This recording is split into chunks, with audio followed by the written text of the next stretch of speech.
Hey guys, tonight, we're setting off on a journey through a world of wool silk and stories, winding our way from the nomad tents of ancient Persia to the modern cities where Persian carpets still sprawl across chilly floors. Imagine you wrapped in a scratchy cloak, ducking into a felt-lined tent lit by the dim flicker of a single tallow candle. Outside, the desert winds rattle the tent flaps and a camel groans inside. The only sound is the patient rhythmic beat of a wooden comb against the warp threads.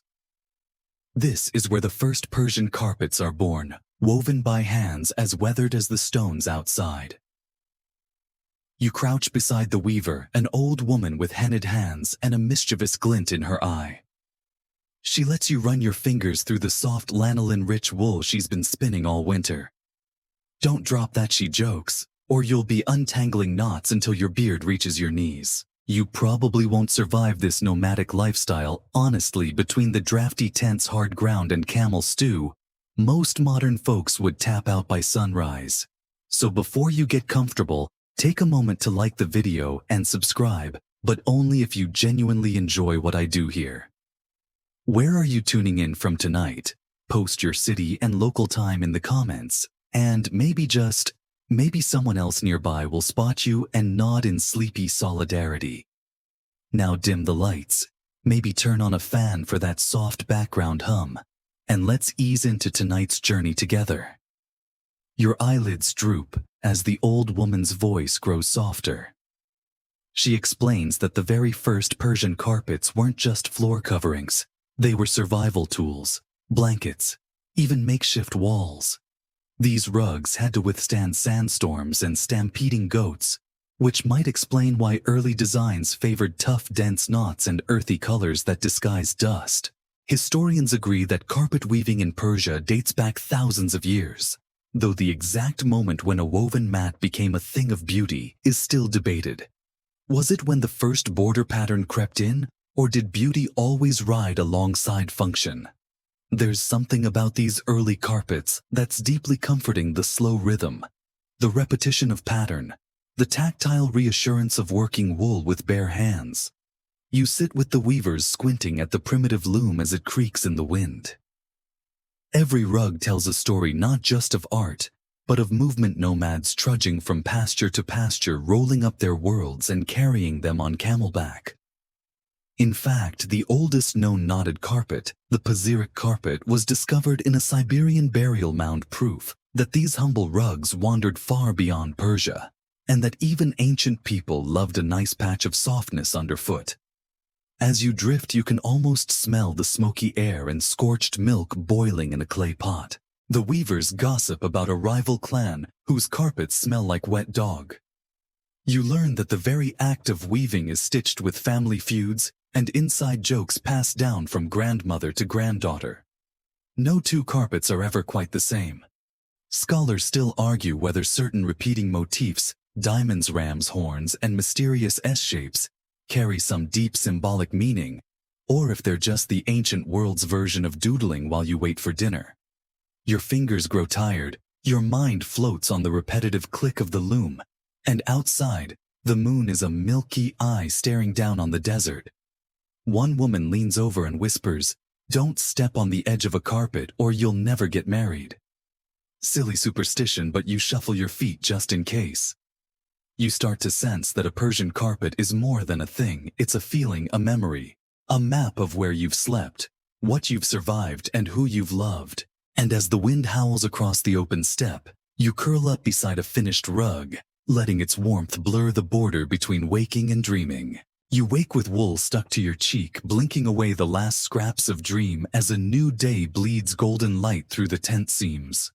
The carpet beneath you feels impossibly soft, with fibers springy and cool against your fingertips. That's no accident. Behind every Persian carpet, there's a cast of characters with as much personality as the weavers themselves. The sheep, the goats, the silkworms, and sometimes even a surly camel or two. You step outside, squinting against the desert sun, and spot a small herd grazing near a dried-up stream bed. The sheep are scruffy but proud, their fleece thick and unruly, perfect for spinning into the hard-wearing yarn that makes Persian rugs so legendary. A herdsman with a crooked grin hands you a tuft of raw wool and mutters, "Soft as a cloud now. But just wait until you see how many brambles come out of it." It's true, wool cleaning is no one's favorite chore. But the end result, warm, strong, and shockingly durable, is the very backbone of these carpets. But not all Persian carpets are spun from sheep's wool. Some, especially the most dazzling, shimmer with threads of pure silk. Picture a tiny green mulberry leaf trembling in your palm. From within its folds, a silkworm emerges, a little architect destined to spin a cocoon that's more valuable gram for gram than gold. Women gather the silk with careful hands, unwinding a single cocoon into one endless filament. You try to help, but succeed mostly in getting tangled. The head spinner laughs. Maybe leave this part to the experts. Historians still debate which material came first, wool or silk. Some argue that the earliest carpets were all wool with silk, reserved for the extravagances of royalty and temple priests. Others insist that silk threads have been quietly woven into even humble rugs for millennia, a hidden shimmer beneath the rustic knots. The truth, as always, is probably tangled up somewhere in between. You move from camp to village, watching as each community boasts about their wool's secret virtues. Our sheep graze on wild thyme, so our rugs never attract moths. Our silk glows brighter because our worms only eat mulberries grown by the river. Quirky claims abound, and you soon learn that the color, texture, and scent of each rug are as much about the animal as the artisan. Carpet lore is filled with tales of legendary herds and miraculous fibers. One weaver tells you a story, half joking, half believed, about a sheep that could sense earthquakes and only shed its wool after a thunderstorm. Another boasts about a silkworm who spun enough for 3 palace rugs before retiring to the fig trees. Whether fact or fable, these stories bind the community together as tightly as the knots beneath your feet. But even with all these differences, there's a curious unity in Persian carpet. Making every thread, no matter the animal, must be painstakingly cleaned, carded, spun, and dyed before a single knot is tied. It's a slow, hypnotic process, as soothing to watch as it is to do. You catch yourself dozing off as spinners gossip, hands a blur, twisting cloud-soft fibers into ropes strong enough to outlast centuries. As the afternoon cools, you realize that every Persian carpet is a little miracle of material, wool and silk, spun by beast and human, fused into something that's both tougher and more beautiful than the sum of its parts. Even now, museums argue over the best fibers and connoisseurs trade fierce opinions on whether sheep from the slopes of Sabalan really produce a warmer wool than those from Kermanshah. You stretch out in the growing shade, your head resting on a half-finished rug, and wonder what tomorrow's threads will bring. The sun is sinking, and you find yourself lured by a new sensation. A kaleidoscope of colors tumbling across unfinished carpets, draped along a drying line. The air here is thick with the scents of earth and dye-crushed leaves, sun-warmed clay, the tang of fermenting roots. It turns out that in the world of Persian carpets, color is everything, and every color has a story. You wander through the dyeing area, where large earthen pots bubble over slow fires. Women in patterned scarves stir the stews with wooden paddles, and in a voice so soft it could be mistaken for the wind, one explains how red is coaxed from the bodies of tiny cochineal insects, painstakingly gathered from cactus pads. The redder the rug, the more the neighbors gossip, she whispers, shooting you a knowing look. You plunge your hands into a vat of indigo and watch your skin emerge stained blue, a badge of honor, or possibly a warning to stay away from white linens. Here, children laugh as they drop wool into the swirling dye, counting aloud the seconds before pulling out a thread that's now sky blue or green as spring grass. Historians will forever bicker over which town discovered the perfect shade of Persian red. But the rivalry is friendly, full of playful sabotage and borrowed recipes. If you thought family cookbooks were a closely guarded secret, you haven't met rival dyers. Every color is more than pigment. It's the memory of a place, a season, even a mood. Saffron yellow sings of autumn crocus fields, while walnut brown holds the last warmth of a distant bonfire. And then there are those rare colors, like a dusky purple made from the shells of river snails, that only a handful of weavers ever see. You hold a strand to your nose and catch a faint whiff of salt and midnight. Of course, not all colors are honest. There are stories hushed, of course, of dyers using clever tricks, copper filings to fake green vinegar to cheat a faded blue. You hear a joke about a rug so bright that it kept the neighbors awake at night, and another about a would-be dyer who turned the family's sheet pink for a week. Whether you fall for these tales or not, one thing's clear: every color comes with a dash of mischief and a sprinkle of risk. As twilight falls, you see a young girl laying out freshly dyed threads to dry. She hands you a strand the color of a ripe pomegranate, still damp and sticky. "This one will outlast us all," she claims. You grin, but deep down you know she's probably right. Even now, museums display Persian carpets whose colors have barely faded in centuries, baffling conservators and inspiring endless scholarly debate. Was it the minerals in the river water, the morning dew, or just the weaver's stubborn magic? You step back to admire the rainbow hanging over the village, feeling the day's heat slip away. Somewhere a rooster crows far too late. As the stars come out, you're left with the sense that in the world of Persian carpets, every hue is a little piece of immortality, just waiting to be walked on, spilled on, and argued about for generations. You're gently roused by the rhythmic chatter of looms and the low hum of conversation. Today's theme is patterns, and your task is to decode the carpet's mysterious language. As you settle into the weaver's circle, the women nudge you closer, tracing lines and shapes across a partly finished rug. "Look here," one whispers, tapping the border, where stylized cypress trees stand sentry. "These are gardens from a place you'll never visit. But on this rug you can." You trace the intricate patterns with your fingertip: winding vines, blossoms that never wilt, tiny animals nestled among geometric mazes. The most celebrated designs are drawn from gardens, formal, sprawling, lush with promise, each motif a silent wish for paradise. Above you, another weaver points to the night sky. "Some of our patterns come from the stars," she says. The carpet remembers what the mind forgets. The origins of Persian carpet motifs are a playground for scholarly debate. Some insist every single image, every pomegranate, nightingale, or palmette has a secret meaning, while others claim most patterns are simply what the weavers saw every day: gardens, skies, familiar animals, the memory of a lost spring.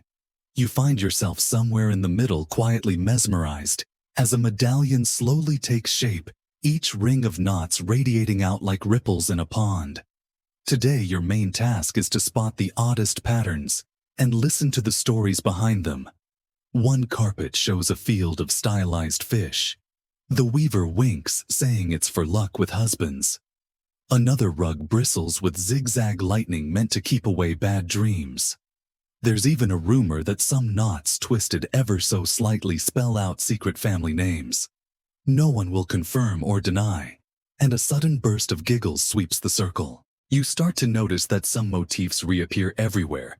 The botte or paisley, like a teardrop with a twist, crops up in border after border, sometimes interpreted as a flame, sometimes as a seed, and sometimes one woman confesses because it's just fun to weave. Scholars still argue whether these recurring shapes were borrowed from distant lands or invented by a bored shepherd sketching in the dirt. As the afternoon light shifts, you help lay out finished rugs, each one a map of tangled meanings. There's a gentle joke that the only person who truly understands a Persian carpet's pattern is the cat who sleeps on it. You wonder if that's true. Before you wander away, an old man with a beard as long as your forearm pulls you aside. He tells you how once his mother wove a carpet patterned with stars, and for years they'd sleep on it in winter, hoping to dream of spring. Did it work, you ask? He shrugs. We always woke up. You walk away feeling the echo of those patterns in your mind, each a story, half told, half forgotten, always debated, and always somehow right there beneath your feet. The days blend into one another, and now you find yourself joining a caravan, the backbone of Persian carpet history. and the very reason these woven wonders have wandered so far from their origins. It's not glamorous. You clamber onto a camel that seems to resent your very existence, and the caravan leader gives you a once-over that suggests you won't last to the next oasis. The sky is wide and relentless, the horizon always just out of reach. The caravan snakes through rocky passes and shimmering deserts, each pack animal laden with bundles of rolled carpets. You hear every kind of complaint, from merchants worried about moths to a teenager who's convinced his camel is plotting against him. There are stories, of course, about carpets getting lost in sandstorms, and a legendary rug that supposedly saved a merchant from a lightning strike, though naturally historians still argue whether it was luck, divine intervention, or just an unusually dry patch of sand. By night, you huddle around a crackling fire with the other travelers. Someone unrolls a rug red and blue with gold-threaded borders and lays it out for evening prayers. Another merchant swears by a tiny mat woven with protective symbols, claiming it's kept scorpions at bay for 5 journeys in a row. You're offered spiced dates, strong tea, and cautionary tales of bandits lurking just beyond the next ridge. The journey is full of little rituals before sunrise. Everyone shakes out their carpets not just for dust, but for good luck. Carpet trading, you learn, isn't just business. It's a culture, an art of survival. Deals are struck with endless cups of tea and the kind of haggling that would leave a modern shopper dizzy. Merchants flash samples of the finest knots, challenge one another's tales of origin, and sometimes, after a particularly heated debate, swap rugs as a sign of respect. There are rules spoken and unspoken, and you're gently mocked for not knowing that you must never walk across a carpet with your shoes on. That's a lesson you learn quickly, and you spend the next evening brushing sand from the rug you nearly ruined. As the caravan moves onward, you notice that every step, every mile, the carpets seem to soak up something new. The scent of salt from a distant sea, the dust of a ruined city, the memory of stories swapped over smoldering coals. By the time you reach the next market town, the rugs are heavier with history, though a joking merchant claims it's just the sand and your imagination. The slow trek across the Persian plateau is punctuated by moments of quiet wonder. You look up one morning to see the mountains veiled in pink mist, every tent flap fluttering like the fringe of an enormous rug. Somewhere nearby, a child unrolls a tiny carpet for his morning bread. And you realize that in this world, even the humblest mat carries the weight of generations. You arrive in a bustling bazaar, blinking in the noise and color. The carpets are unfurled, their patterns dazzling in the sunlight, and buyers crowd around, jostling for a closer look.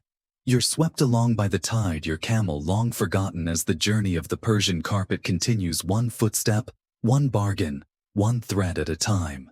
You slip away from the noisy bazaar, drawn by whispers of something more secretive, the royal carpet workshops. Tucked behind high walls and watched by guards who size you up with a practiced glance. These ateliers are a world apart from the bustling markets and wind-whipped nomad tents. Here, in the shadow of palaces and mosques, Persian carpet making becomes an art of strategy, secrecy, and sometimes sly rivalry. You shuffle in, trying not to trip over your own feet. The head weaver, a woman with a voice that could cut glass, greets you with a cool nod. She points to the rows of looms, each one attended by apprentices intent on their work knots, so tiny and precise you wonder if they're weaving with spider silk. The scent of dye lingers in the air, mixed with the sharp aroma of ink as designers sketch out new patterns on parchment.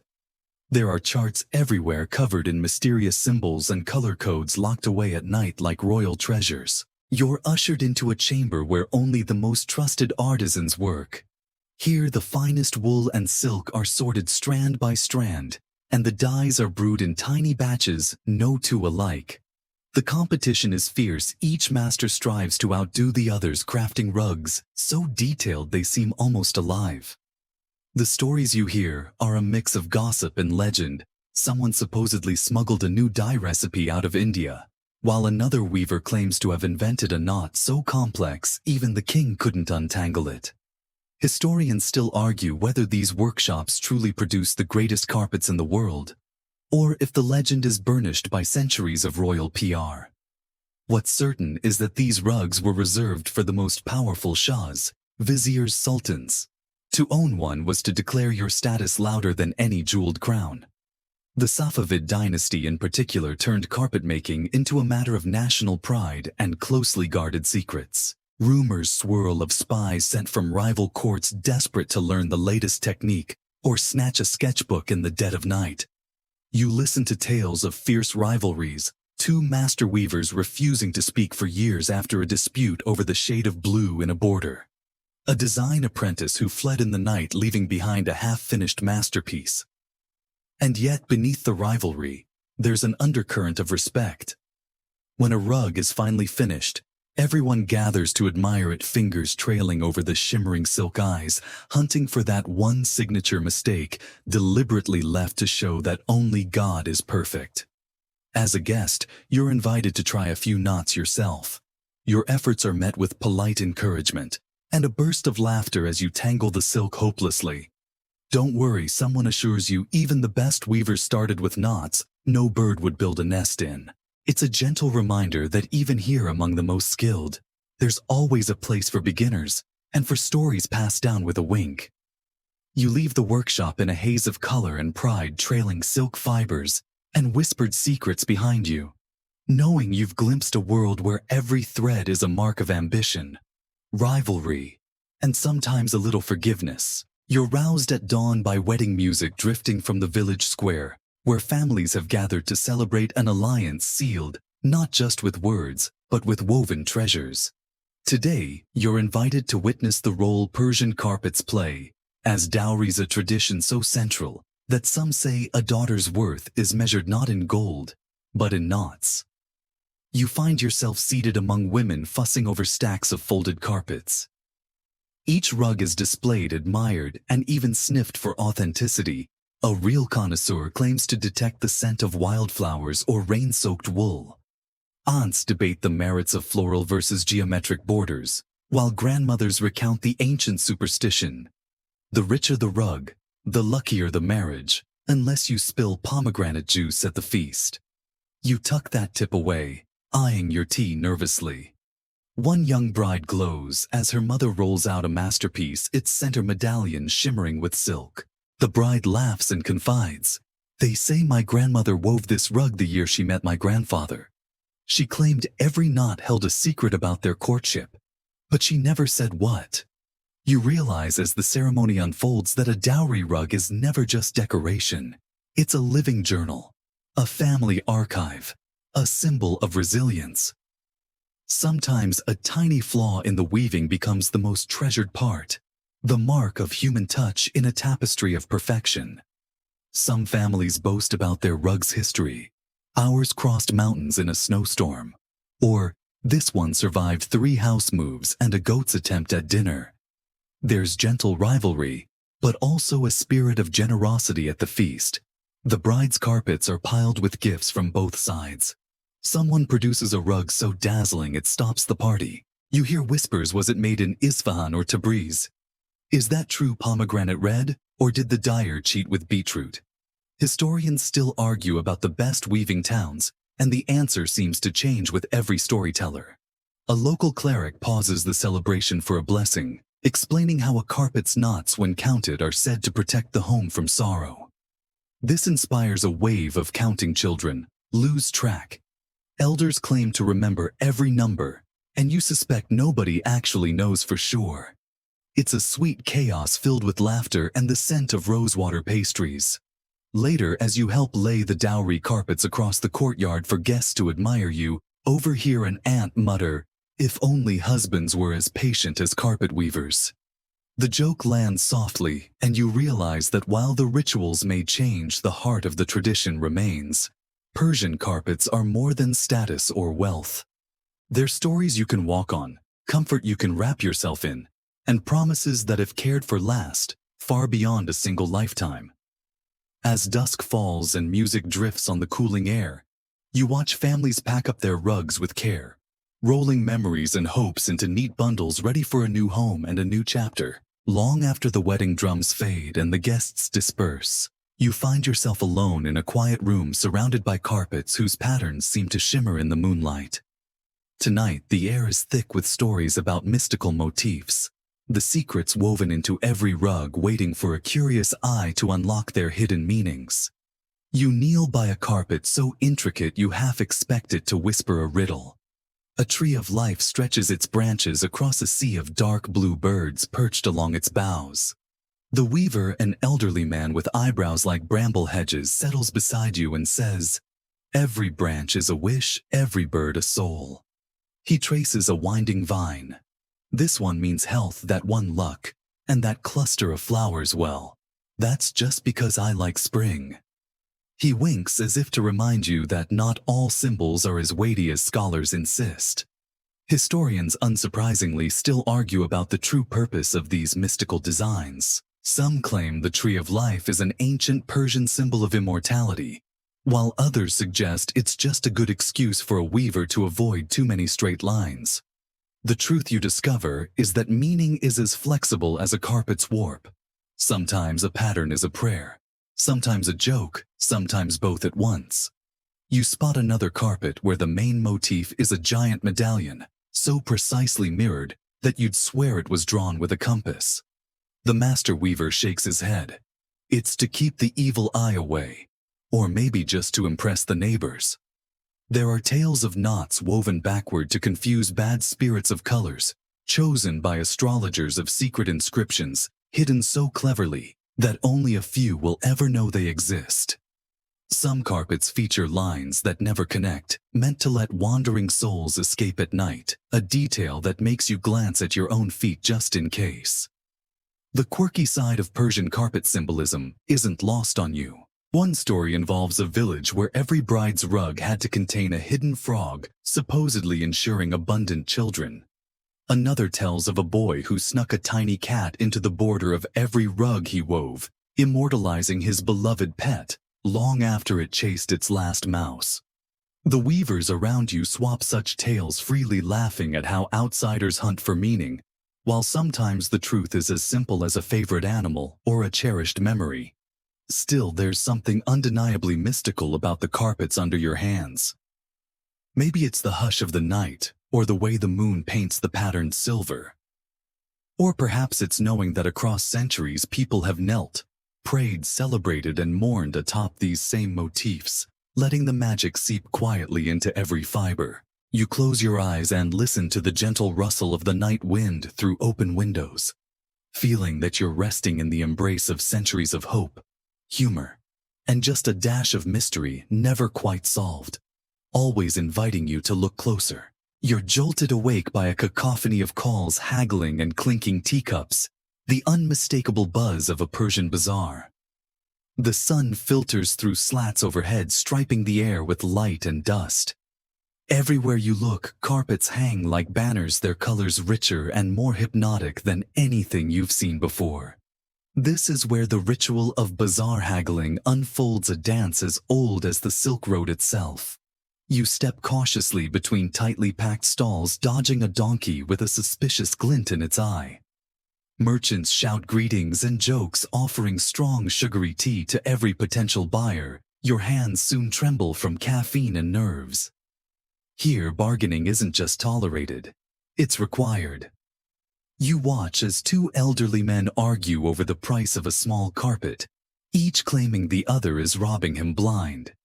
The showmanship is so over the top, you nearly miss the moment when both break into laughter and settle on a price with a hearty slap on the back. It's clear there are rules to this ritual, but most are unspoken.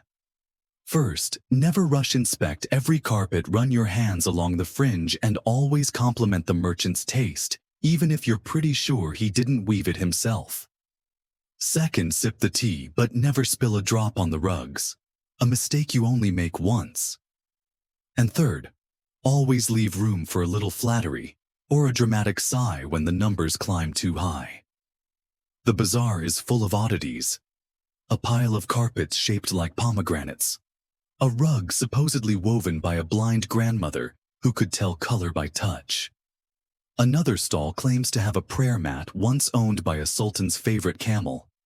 Historians still argue whether such tales are clever sales pitches or fragments of real history. The line is as always deliciously blurry. You learn a trick or two yourself. Haggling becomes a sort of theater, and soon you're tossing out wild counteroffers and pretending outrage like a seasoned pro. You even invent a distant aunt who would never forgive you if you overpaid. The merchants appreciate your efforts, rewarding you with stories, extra tea, and once a handful of dried figs for luck. There's a rumor in the air that the best bargains happen just before dusk, when shadows lengthen and everyone is a little more willing to meet halfway. Hidden among the stalls, you find a group of weavers resting, sipping tea and gossiping. They swap stories about bizarre customer requests, a rug soft enough for a newborn chick, or one big enough to carpet a whole courtyard. The quirkiest tale is about a merchant who once tried to sell a rug as an instant flying carpet. No one's sure if the joke was ever explained to the buyer. As the day wears on, the marketplace becomes a patchwork of voices, laughter, and color. Scholars still debate whether the bazaar's rituals preserve ancient traditions or simply evolve with the times. All you know is that every haggled deal, every clinking cup adds another knot to the endless tapestry of Persian carpet lore. You wander home with a small rug tucked under your arm and the taste of strong tea lingering, feeling just a little bit more woven into the fabric of history yourself. The sun has barely dipped below the rooftops when you're drawn into a different sort of adventure, slipping through the shadowy halls of forbidden mosques and palaces, where carpets are not just decorative, they're sacred, guarded, and at times the stuff of legend. You duck past a dozing sentry, heart thumping as the hush of these grand interiors envelops you. Inside, the air is cool, heavy with incense, and the echo of footsteps long faded. The carpets here aren't for sale, or even for ordinary use. Some are so old they're considered relics, threads, nearly worn, thin colors faded to the softest whispers of their original brilliance. You tiptoe across marble floors, pausing at the edge of a vast prayer carpet, so wide it seems to float like a mirage in the half-light. It's said that a king once demanded a rug for every room of his palace, some so large they required entire villages to weave.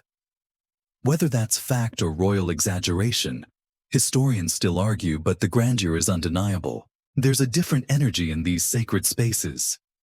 You notice patterns you haven't seen before. Geometric labyrinths meant to focus the mind. Subtle blue lines marking direction. Delicate script woven into the border. Sometimes verses. Sometimes a blessing. Sometimes, rumor has it, a curse against thieves. You're told to look for a deliberate mistake. A single knot out of place, woven in humility to remind everyone that only the divine can be perfect. A caretaker, as old as the stones, glides across the hall and motions you closer.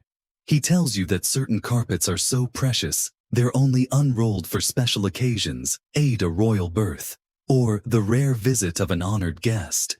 Some have never touched the ground, suspended by hooks in air thick with secrets. Others, legend says, are woven with hair from holy men, or silk spun on moonless nights. You catch yourself believing, if only for a moment, that these carpets hold powers beyond your understanding. Yet, myths swirl as thick as incense. There's a tale of a lost carpet that could heal the sick, and another about a rug so beautiful it sent 2 princes to war. You hear about a forbidden rug hidden deep in the palace that's said to show the future to anyone brave enough to sleep on it. Whether these are the products of fanciful court poets or clever weavers hoping to add value, no one knows for sure. Even among these treasures, quirks abound. Some carpets have odd patches where a color was replaced in the middle of weaving, or curious little animals snuck into the border by an apprentice with a sense of humor. One ancient prayer rug is famous not for its perfection, but for a tiny stitched frog. No one knows why, but every visitor searches for it just the same. You linger as the caretaker douses the lamps, feeling the silence thicken, history pressing close. Here in these forbidden halls, carpets hold their stories tightly shared only in whispers and moonlit glances. You slip away into the night, unsure if you've crossed into legend or merely wandered the edges of someone else's dream. The caravan's pace slows as you reach the bustling crossroads of the Silk Road, where east meets west, in a swirl of languages, spices, and ideas. Here, Persian carpets become prized treasures for merchants eager to introduce them to new lands, especially China, where the art of weaving and dyeing has its own ancient lineage. You join the traders as they prepare to escort carpets across deserts, mountains, and rivers, each step a delicate negotiation between tradition and innovation. The journey eastward is grueling. Camels groan under loads that threaten to spill heat waves, ripple the air, and bandits lurk in shadows eager for a quick ransom. Merchants tell stories of carpets saved from fire only by sheer luck or a well-timed bribe. Along the way, you hear whispered tales of a carpet so fine it was mistaken for a painting hung on a palace wall rather than laid on the floor. Historians still debate whether such rugs were common or the stuff of merchant legend. You stop at caravanserais, ancient inns scattered across the deserts where rugs become the currency of comfort. Travelers swap stories over tea, comparing knots per square inch and marveling at colors that rival the desert sunset. One elder trader shares a tale of a Chinese emperor who ordered Persian carpets to be rewoven with local silk, creating hybrids that confuse modern experts still. Cultural exchange is everywhere. Persian motifs mingle with Chinese dragons, and Persian weavers experiment with local dyes and patterns. The line between influence and imitation blurs. You watch as a weaver copies a Chinese cloud pattern into a Persian rug, nodding with quiet pride. Some scholars argue this blending enriched both traditions, while others fear it diluted the purity of each. A curious custom arises to impress Chinese buyers. Some merchants embed tiny symbols like a Persian rose or a hidden signature knot only visible under candlelight. These secret marks serve as quality guarantees and insider jokes among traders. You're handed a magnifying glass to inspect one such detail, marveling at the subtlety. Despite hardships, the journey east breathes new life into Persian carpets, turning them into global ambassadors of art and culture. As you watch the caravan approach the gates of a Chinese city, rugs are no longer just coverings. They are stories, gifts, and bridges between worlds. You leave the Silk Road behind and enter Anatolia, a land where Persian weaving traditions mingle with local Turkish flair, creating carpets that pulse with life and layered histories. Here in bustling bazaars and humble village workshops, you witness the transformation of Persian carpets into something uniquely Anatolian, a blend of old patterns and bold new twists. Walking through sun-baked streets, you notice carpets hung like colorful tapestries from balconies and market stalls.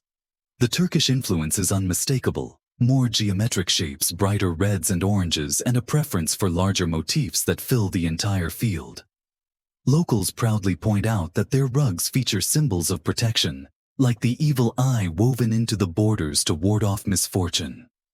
Whether these symbols came from Persian weavers or indigenous traditions, historians still debate with no clear winner. You meet a master weaver named Layla, who explains how her family has been weaving carpets for generations, blending techniques learned from Persian ancestors with the vibrant designs of their own culture.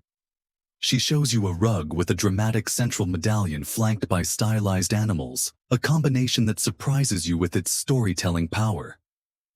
Layla laughs when you ask if she's borrowed from Persian motifs. Borrowed, she says. We all steal from the past, but we give it new life.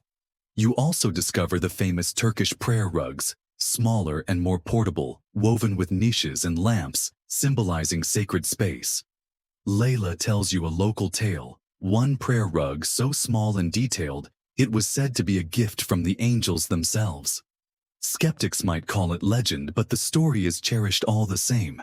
There's a quirky rivalry too. Turkish and Persian weavers tease each other about knot counts and colors, with a few local jokes about who has the better coffee, important fuel for long weaving sessions. Some Turkish rugs incorporate unexpected materials like camel hair or goat wool, giving them a distinctive texture that sparks debates among collectors and historians about originality and tradition. In the workshops, apprentices weave under Layla's watchful eye, tying knots that are tighter and more varied than you've ever seen.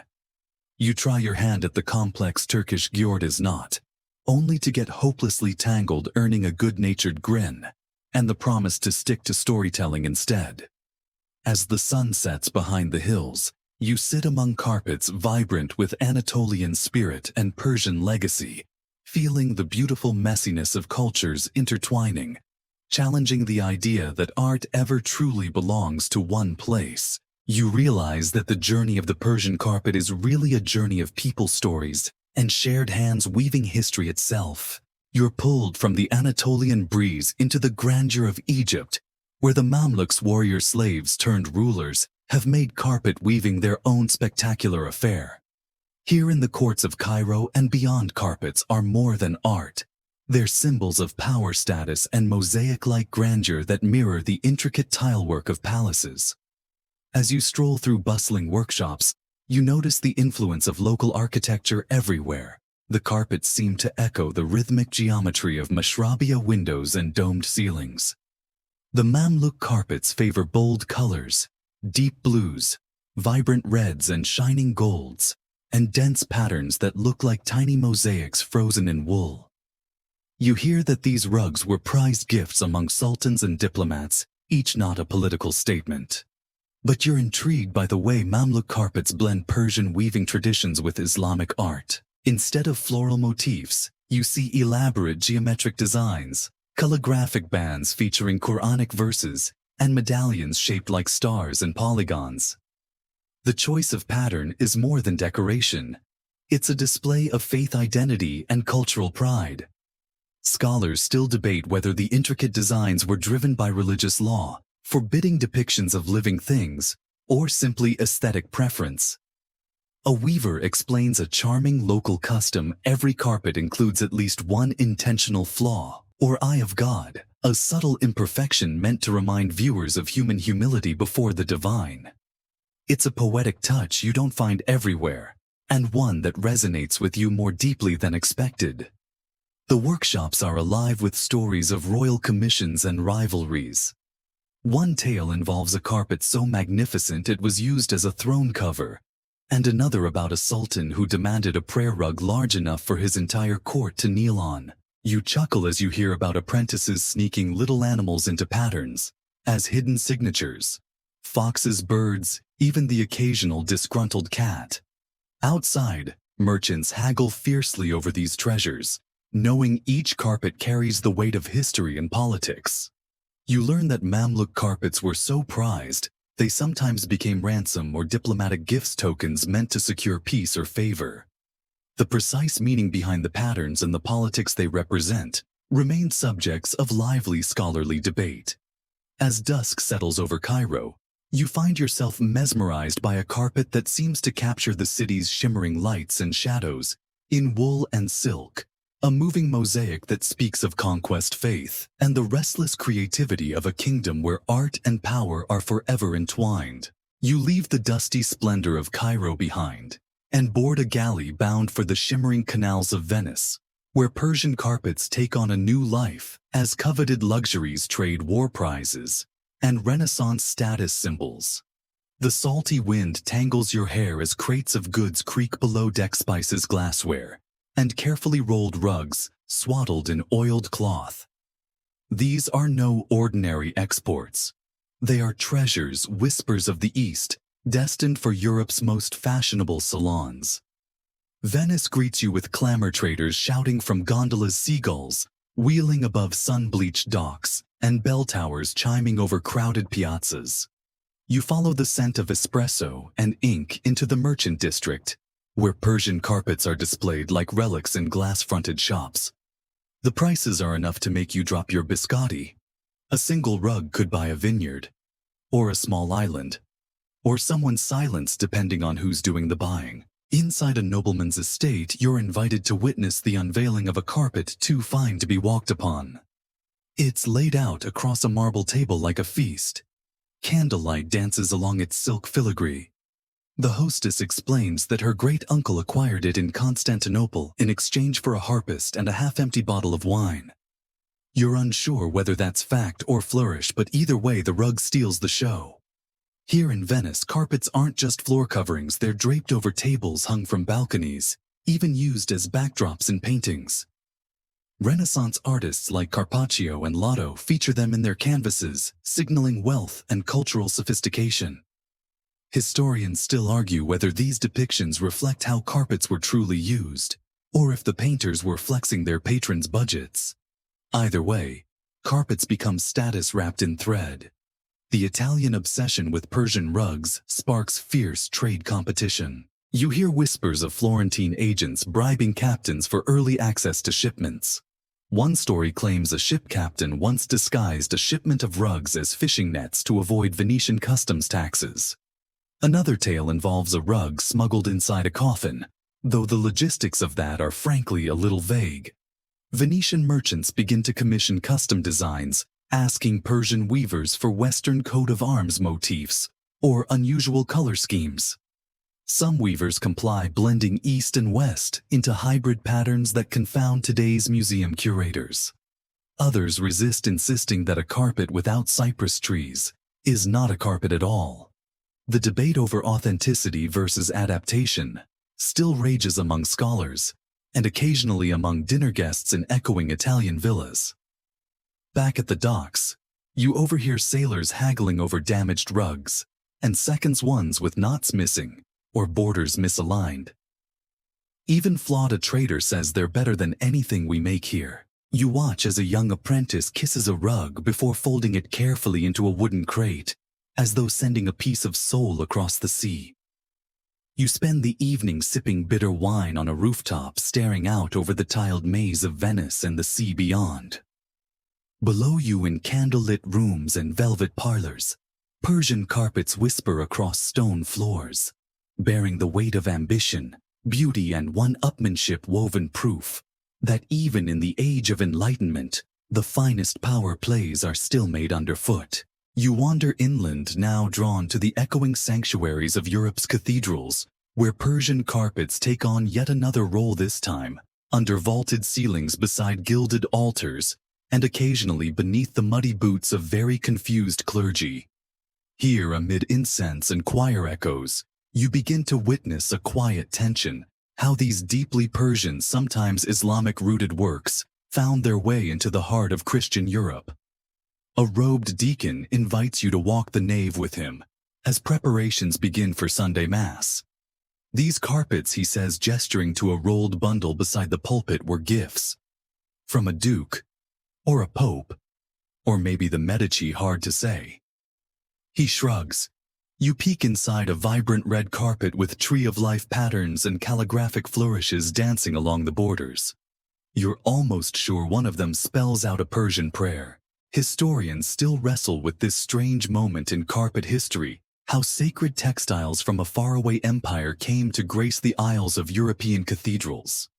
Some argue the clergy appreciated the beauty but misunderstood the meaning. Others think it was a quiet power move to drape Eastern luxury under one's own holy rituals, was perhaps its own kind of conquest. There's no shortage of oddities. One bishop reportedly had a Persian carpet cut to fit under his feet right through the medallion, much to the horror of art historians centuries later. Another church insisted on bleaching out suspicious inscriptions, with lie, not realizing they were verses from ancient love poems. Yet in some places the carpets were treasured, handled with reverence, and passed down as heirlooms of the church itself. You join a procession rehearsal where children tiptoe nervously across a centuries-old rug that smells faintly of candle wax and lavender. The organist tells you that during winter months carpets were often laid over the stone floors to prevent clergy from catching cold mid-sermon. A practical miracle, he laughs, though not exactly in the Bible. Even the art world of the time took notice. Flemish and Dutch painters began including Persian carpets in their religious scenes, sometimes accurately rendered, sometimes hilariously not. In one painting, the carpet is floating a few inches off the table. In another, it appears to have no backside at all. Art historians still bicker about whether this was symbolic or just bad perspective. In the vestry, you discover a pile of damaged rugs, some with candle burns, others worn thin by centuries of footsteps. A young conservator sighs. They were used, not just admired. That's both tragic and beautiful. She lifts one fragment to the light. The silk still gleams. As bells toll outside and pigeons scatter over the square, you realize that these carpets were never simply passive decor. They were witnesses to prayers and politics, sermons and secrets, kings kneeling and peasants sweeping. And despite the mismatched meanings, each one left a lasting thread in the tapestry of Western sacred space. You travel north now into the damp, misty landscapes of Flanders, where the Low Countries have built reputations, not only for their rich textiles, but rather cheekily for their uncanny ability to copy everyone else's. Welcome to the age of Flemish copycats, where the Persian carpet becomes both muse and material for reinvention. You find yourself in a drafty workshop, the air thick with the smell of wool and beeswax. Young apprentices hunch over looms with careful fingers, not quite Persian, not quite European, tying knots with practiced precision. Hanging from the walls are Oriental-style carpets that bear a suspicious resemblance to the real thing. Floral borders, tree-of-life motifs, even pseudo-Arabic script that when examined closely spells nothing at all. Your guide, a Flemish master weaver named Peter with a mustache, as long as your forearm, explains that demand for Persian rugs was so high in the 16th and 17th centuries that local weavers began producing their own versions. We admired their artistry, he says, but our clients admired the price. You raise an eyebrow. He just shrugs and hands you a spool of crimson-dyed yarn. Some of these rugs were impressive homages. Others, well, let's just say they got the vibe right. One popular trick was to create rugs with faux Isfahan medallions and symmetrical borders, hoping that European nobles wouldn't notice or care about the inaccuracies. Apparently, it worked. In portraits of the time, wealthy Dutch merchants posed beside knockoff carpets with the same pride as if they were the real thing. Historians still argue whether this imitation was innocent admiration, economic necessity, or flat-out fraud. Some say the Flemish craftsmen elevated the art form by adding European symmetry and brighter palettes. Others say they diluted centuries of Persian mastery with commercial opportunism. As with many debates in art history, the answer is probably somewhere in the middle, and heavily influenced by who's funding the research. There's humor here too. One weaver tells you about a nobleman who insisted on a Persian carpet with unicorns, and another about a customer who requested a carpet to match his wife's hair. There's even a legend of a Flemish rug that became so popular in France that it was smuggled into Versailles, disguised as firewood to avoid tariffs. But not all is mockery or mimicry. You spot a few stunning creations where Eastern and Western styles blend so harmoniously, it's hard to tell where one ends and the other begins. These fusion carpets, as some scholars call them, are now prized by museums and collectors alike. Proof that something new, something beautiful can be born from imitation. You end your day sipping ale beside a loom still warm from the day's work. Outside rain taps gently on the window, and Peter grumbles about a merchant in Ghent who wants a rug as soft as Persian clouds. You smile and watch as the pattern on the loom grows knot by knot, echoing another world, another time, and yet quietly, unmistakably, Flemish. The morning mist clings to your coat as you cross into the echoing marble halls of European courts, Versailles, Vienna, St. James's Palace, where Persian carpets are no longer just decoration or imitation. Here they're currency in the most literal and strategic sense, royal gifts, diplomatic tools, and on occasion, outrageous ransoms. You arrive just in time to witness a gift exchange. A Persian envoy robes shimmering with gold thread bows low before a French duke, and unfurls a carpet so exquisite that it stops conversation mid-sentence. The medallion is impossibly delicate, the border so fine it looks painted. Everyone leans in. A gift, says the envoy, from one sovereign to another, though this knot pattern is of course not available to the public. You stifle a grin. A humble brag dressed in silk. Persian carpets were favored gifts because they embodied both luxury and labor. They whispered, We admire you enough to offer 1,000 hours of someone else's time. Kings gave them to each other as peace offerings or bribes. Ambassadors handed them over to curry favor with emperors. Even the Ottoman sultans, sometimes political rivals of Persia, had entire rooms devoted to their collection.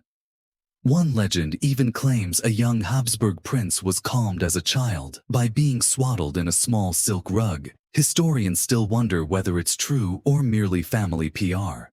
Not all gifts were peaceful. In times of tension, a rug might be sent in lieu of troops or to ransom a prisoner.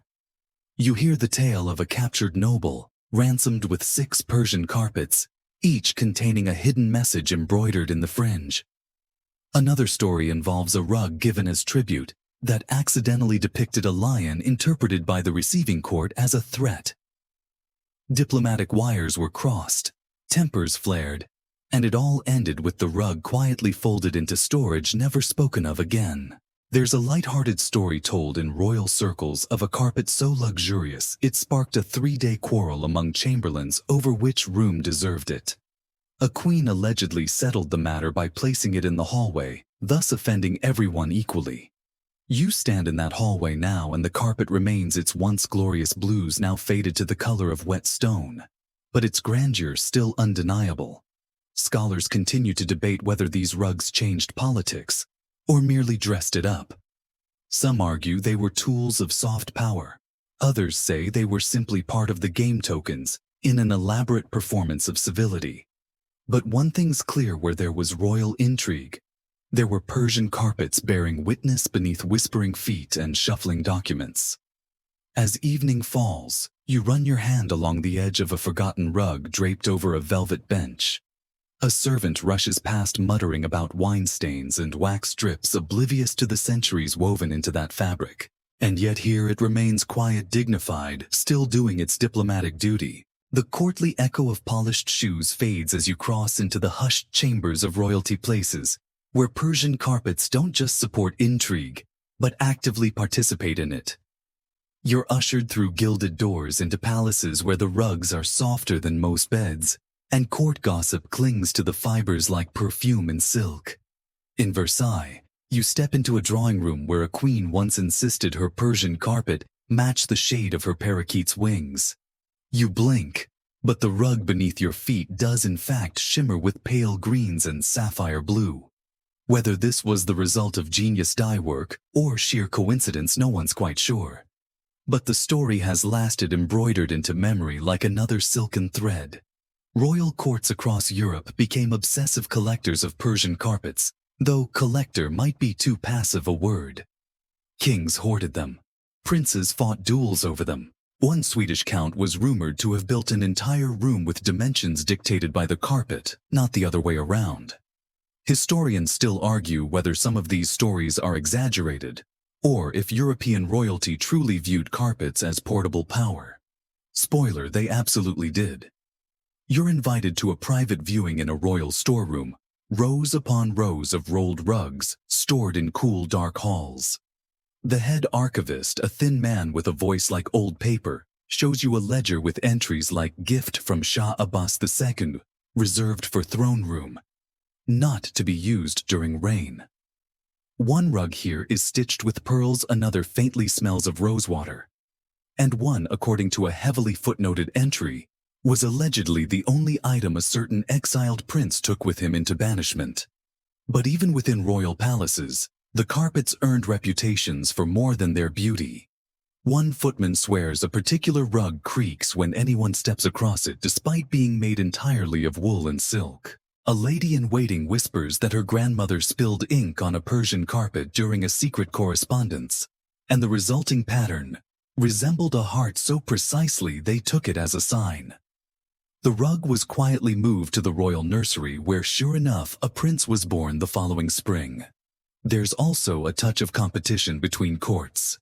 England boasts of its Isfahan silk, France shows off its Tabriz treasure, and in Russia an imported Persian rug once graced the coronation of an empress, before being whisked away and never seen again. Theories range from theft to superstition to simple forgetfulness. Some say it's still buried somewhere beneath a newer palace floor. And amidst all this pomp, the rugs remain quiet observers beneath ball gowns and boot heels, through whispered marriages and thunderous betrayals. Their patterns, elegant and exacting, hold the rhythms of ceremony, the weight of decisions, and sometimes a stain that no servant dares scrub. You stand on one now, red and black with tiny ivory blossoms, a design woven hundreds of years before the palace around it was even imagined. It outlasted kings and revolutions. And tonight, like every night before, it waits patiently to catch another passing story. From the flickering candlelight of European palaces, you shift course once more, this time eastward, back toward the subcontinent where the carpets of Persia meet the sprawling ambition of the Mughal Empire.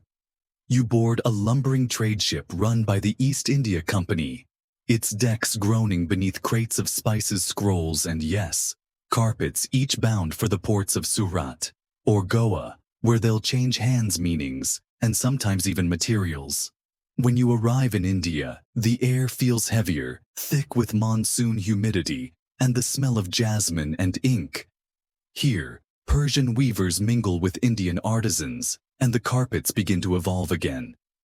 You walk into a workshop where two languages echo in the air, Persian and Urdu woven together like the threads beneath your feet. The designs stretch, transform, bloom with new symbols. Mango leaves, elephants, lotus medallions. You're handed a finished carpet so fine you can barely believe it's handmade. Mughal emperors adored Persian artistry, but wanted it laced with local flavor. So they invited Persian weavers to their courts, sometimes generously, sometimes under a cloud of coercion.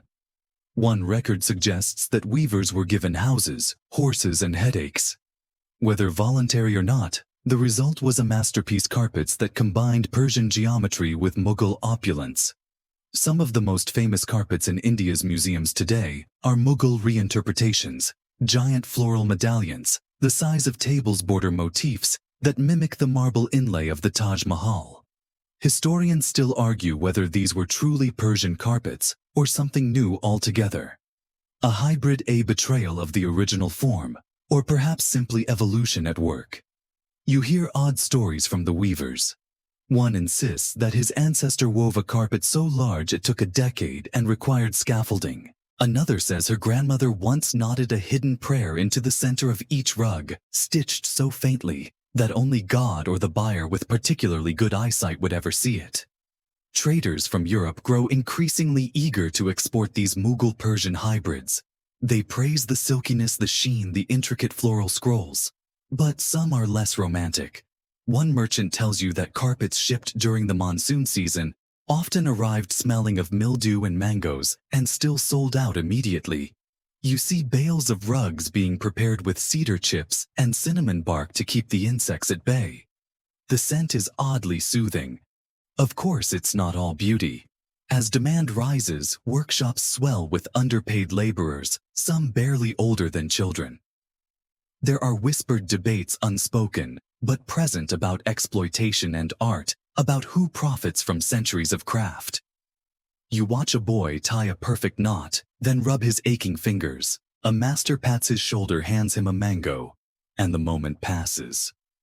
You end your day beneath a canopy woven in soft gold and faded teal, the evening heat pressing down as the weavers pack up their tools. The sky outside turns the same color as the thread you hold in your palm. And somewhere far away, another rug begins its journey. Persian in spirit, Mughal in rhythm, stitched with stories from both worlds. You awaken in a parlor, half furnished with contradictions, colonial ambition on one wall, Persian artistry underfoot. Welcome to the strange and tangled chapter of carpets in colonial households, where British tea tables, Dutch sofas, and Portuguese footstools all rest atop rugs that once graced the halls of palaces or prayer chambers, oceans away. You're in Calcutta now, sipping tepid chai offered by a merchant who calls his carpet an antique, but admits with a grin that it was woven by his cousin last year. In colonial India and across the empire, Persian carpets become symbols not just of beauty, but of conquest, a soft power woven beneath hard boots. You visit a British collector's home, where Persian rugs hang on the walls like trophies. Can't imagine why anyone would walk on them, he says, adjusting his monocle and gesturing to a rug displayed behind glass. It's a prayer carpet. Its mihrab perfectly preserved, its fringe pressed straight. He pronounces the design exotic, and then promptly confuses it with Turkish embroidery. You decide not to correct him. Some carpets in colonial homes are repurposed in ways that would make their original weavers wince. One has been turned into a billiards table cover. Another serves as a bedspread for a mastiff named Leopold. And one, allegedly a gift from an Indian Maharaja, now lines a hallway so narrow that the vacuum cleaner has worn a track through the center. Museum curators today still debate whether this chapter of carpet use was appreciation, appropriation, or something in between. Yet there's also fascination. Colonial travelers wrote long, breathless descriptions of rug bazaars and Persian looms, marveling at colors richer than ruby and knots smaller than a thumbprint. Many brought carpets home as souvenirs, proof that they had touched the empire, even if only its weft and warp. There's a story of a woman who claimed her Persian carpet improved the morale of an entire drawing room. Another insisted her parlor rug held the scent of the East, though you suspect that may have just been the curry from the kitchen next door. Historians still argue about what Persian carpets meant to colonizers. Were they trophies, cultural bridges, or simply the coziest part of an otherwise uncomfortable conquest? A few records show that some British officers genuinely admired the artistry and tried to preserve the craft, commissioning rugs with hybrid motifs, Persian borders around Scottish thistles, or carpets dyed in muted tones to match the wallpaper. In one odd corner of the colonial world, you stumble upon a Persian carpet, turned chapel altar cloth, its intricate border surrounding a vase of lilies and 2 flickering candles.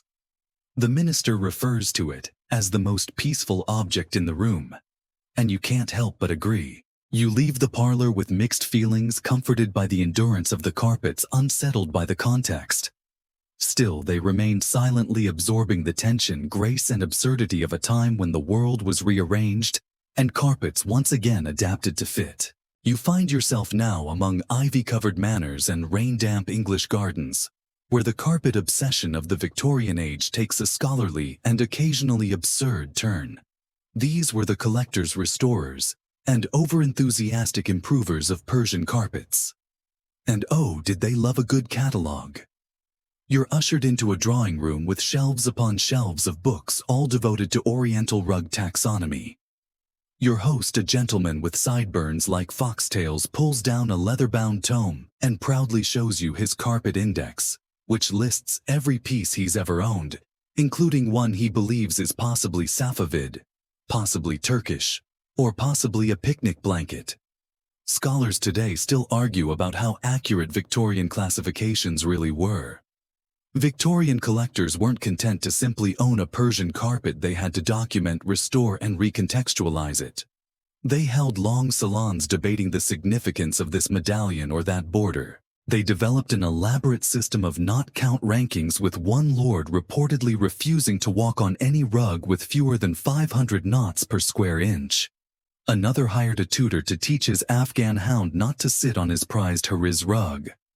That lesson, by all accounts, failed spectacularly. You visit the back room of a manor where carpets hang like museum specimens, tagged and numbered.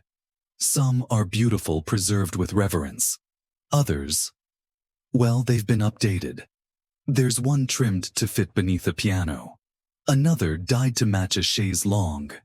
A third patched with fabric from an entirely different rug, what the lady of the house calls an artistic marriage. Conservators today call it something else entirely. The Victorians also fueled a booming import market. They wrote glowing articles in trade magazines, sponsored exhibitions of Oriental art, and turned London auction houses into battlegrounds. You overhear a gentleman recall a bidding war over a Kerman carpet that ended in tears and a broken monocle. One dealer claimed to have sold a rug so exquisite it induced temporary fainting in a lady of delicate constitution. Whether from beauty or the price tag remains unclear. But not all was pomp and cataloging. Some Victorians truly respected the art. A few even traveled to Persia sketchbooks in hand, hoping to learn directly from the source. One woman whose journal you flip through in a dusty archive wrote movingly of a weaver who told her, "A carpet is not for the eye, it is for the memory." She never forgot him. Nor it seems did the carpet she brought home, which remained untouched in her sunroom for decades.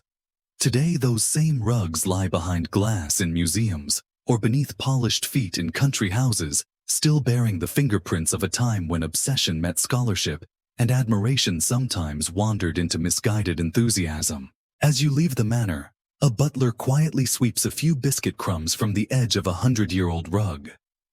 The wind stirs through the hedges, and the carpet, silent as always, absorbs it all without judgment. You're drawn now into the tangled underworld of forgery and mistaken identity, a side of Persian carpet history that's equal parts intrigue and embarrassment.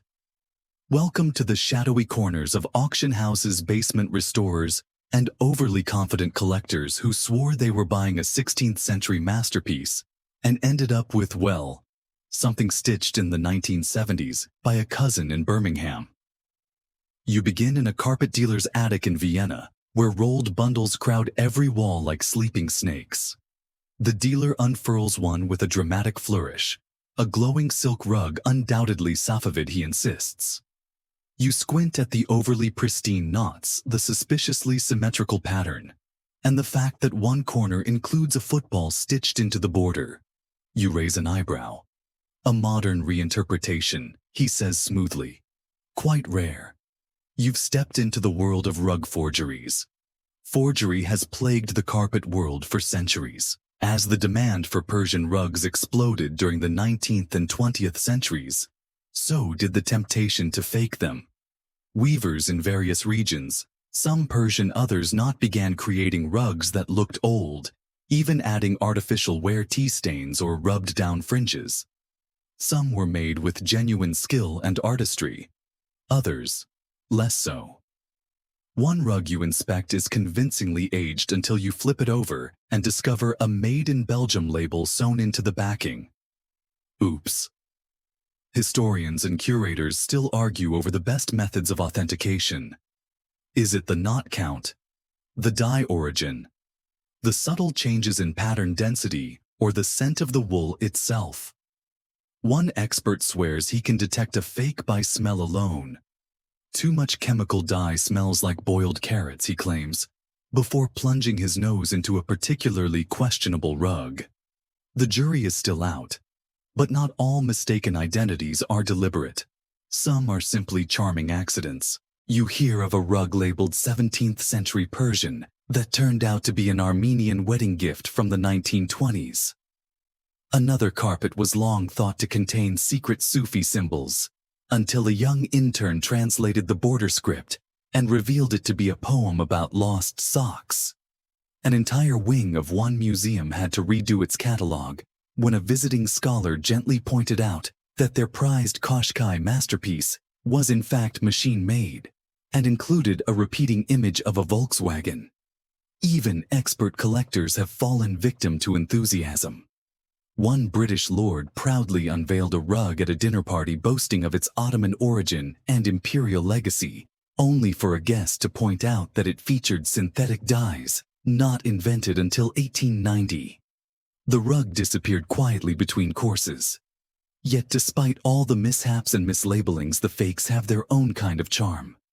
Some are so loved, so well lived in, that they outgrow their deception. One forged Kerman rug gifted at a wedding in the 1930s has been passed down through 4 generations and is still affectionately called the old one, even though everyone now knows it's not.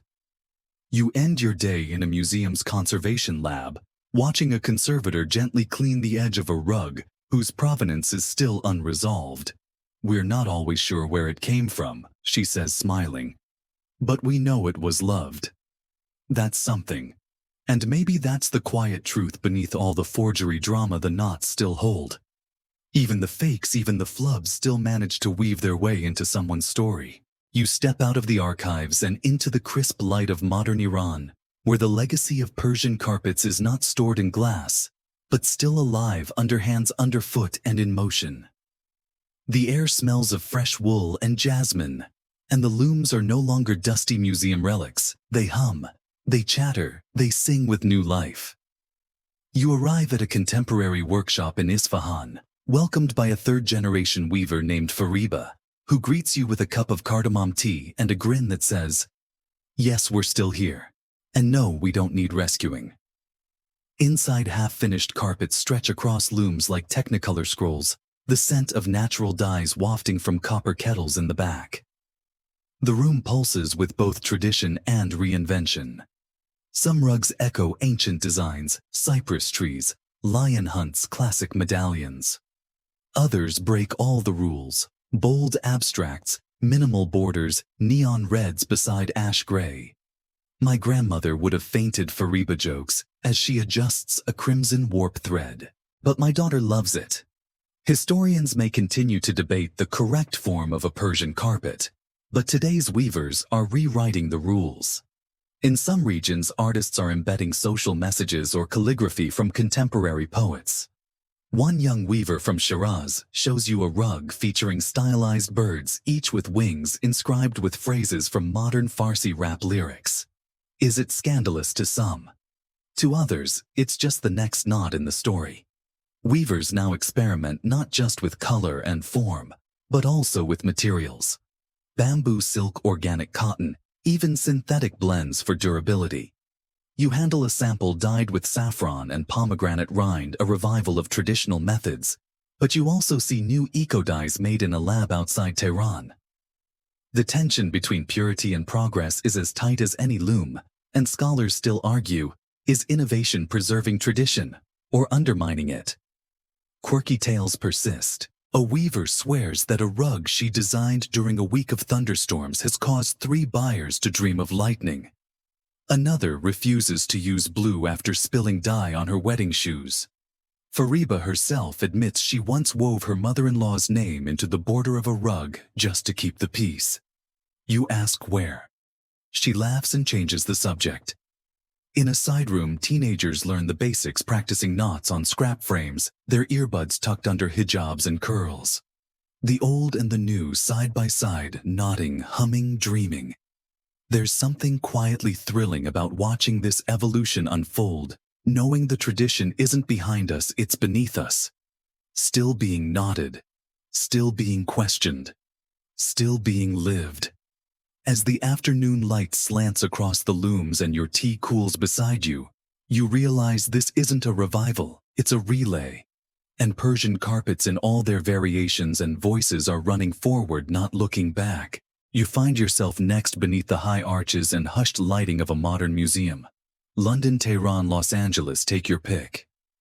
The halls echo with quiet footsteps, and behind sheets of non-reflective glass lie the rugs that have survived centuries, now labeled lit and pinned beneath the cold glow of scholarship. You step closer to a 17th century silk carpet so delicate it seems to breathe. The plaque informs you it was likely woven in Kashan, possibly for a palace, or perhaps as a dowry gift, exact provenance unknown. You smile. After all this time, even museums still hedge their bets. Curators hover nearby, reciting facts with a reverent hush. Knot counts, dye analysis, weave density. One leads a tour group gesturing toward a rare hunting scene carpet featuring a prince on horseback. You can see the influence of Mongol miniature painting here, he says, before adding, though some believe this figure is actually a merchant, not a noble. The group nods, soothed by expertise. Yet the truth remains fuzzy. Historians still argue about the interpretation of countless motifs, borders, and weaves, how to classify them, what they meant, whether they were intentional or improvised on a whim. In one gallery, a carpet fragment is suspended in a floating glass box. Its corner is burnt, the colors faded, but a single flower remains vivid like a surviving thought. The curator calls it a memory artifact. Visitors walk past in silence, some barely noticing. Others pause, their fingers twitching with the forbidden urge to touch. There's a small exhibit on carpet forgery scandals, the same kind you learned about earlier. Displayed side by side are two nearly identical prayer rugs, one authentic, one not. A sign invites you to guess which is which. You get it wrong. Twice. You're not the only one. You meet a conservator who works behind the scenes, carefully reknotting damaged edges, matching old dyes from threads salvaged from other worn carpets. "We don't fix them," she says. "We stabilize their memory." One wall shows a time-lapse video of a rug slowly unfurling under warm lights, the fringe dancing like fingers waking up. Even among experts, the atmosphere is sometimes quirky. One exhibit is titled "Persian Carpets in Pop Culture" and includes a VHS of Aladdin, an ironic nod to how the West reimagined these heirlooms as magical transportation. A child presses her nose to the glass and whispers, "Can it fly?" Her mother chuckles and says, "Only in stories, sweetheart." You wander through the final gallery where digital projections animate rug patterns across the walls. The floral borders bloom and retract like breathing. Names of the weavers, mostly anonymous, often women, appear in handwritten Farsi, fading gently in and out. You sit down on a bench designed to mimic a loom frame and realize something strange. Even here under spotlights and silence, the carpets still speak.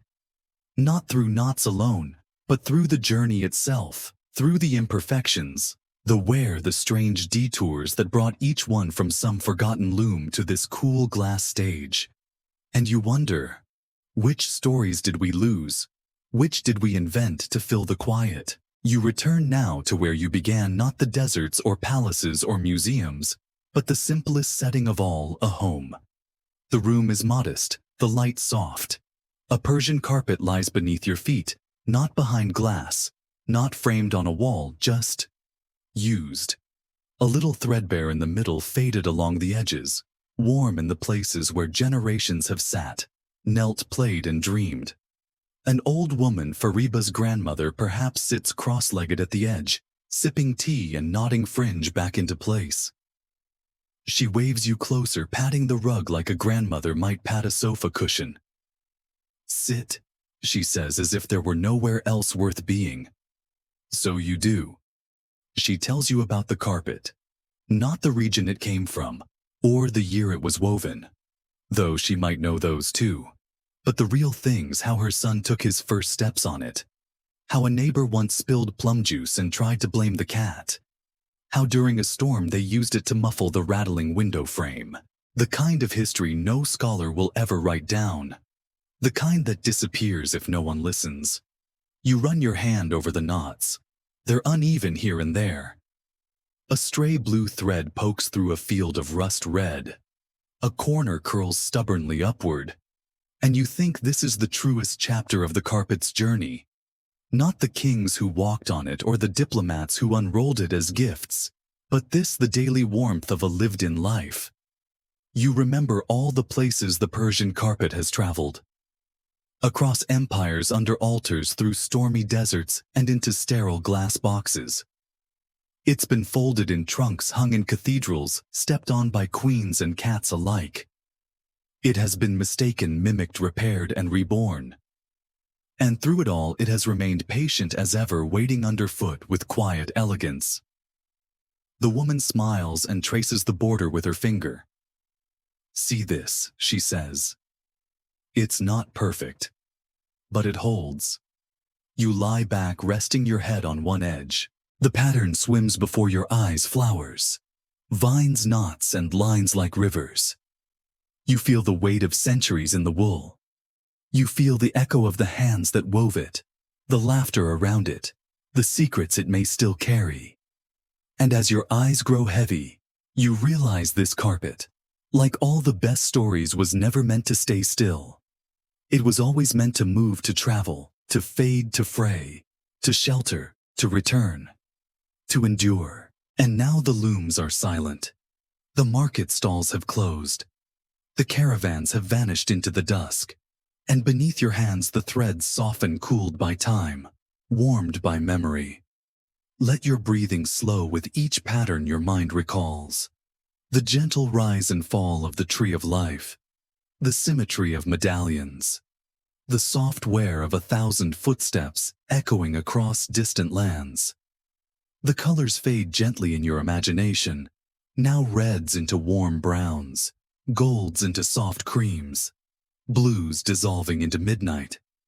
There's no rush to leave, no final bargain to strike, no thread left undone. You are resting now on centuries of stories. You've wandered from tent to temple, from throne room to nursery, from dusty archives to quiet parlors. And still the carpet beneath you holds steady. It listens, it remembers, and it forgives the clumsy feet that tread its borders. It always has. Let your thoughts drift as softly as silk unwinding from a cocoon. Let the world blur into that slow dreamlike rhythm of knots and wefts, seasons and borders. The patterns may change, but the care remains. The story, your story, joins the tapestry now. You are home. You are safe. Sleep well, traveler. You've followed every thread,